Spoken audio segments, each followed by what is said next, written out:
And now sports coverage you can count on with Way 31 sports anchor Max Cohan. After getting blown out last night, the Trash Pandas sought their revenge against the Lookouts in Chattanooga. This one was all Davis Daniel. The former Auburn Tiger tossed 8 scoreless innings, allowing just 3 hits and punching out 11 Lookouts, his best performance in a Trash Pandas uniform.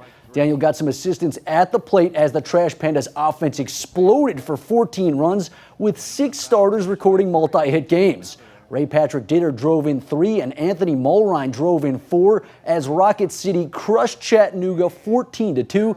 The Trash Pandas, now back at 500, will wrap this series up tomorrow, but they'll stay in Tennessee to face the Smokies starting on Tuesday. And we mentioned last night that the UNA Lions hosted their first practice of fall camp on Friday. Yesterday's practice was held at Brawley Stadium, but the Lions were back on their practice field for the first time Saturday. We got to take a look at that brand new turf field yesterday and have a look for yourself. It looks great. Now, of course, the Lions weren't the only ones getting back on the practice field. Yesterday, both Alabama and Auburn are in full swing. Head coaches Nick Saban and Brian Harsin both making sure their teams are ready for the September 4th season openers. If you needed a reminder, the Tide will play Miami in Atlanta, while the Tigers host the Akron Zips down on the Plains.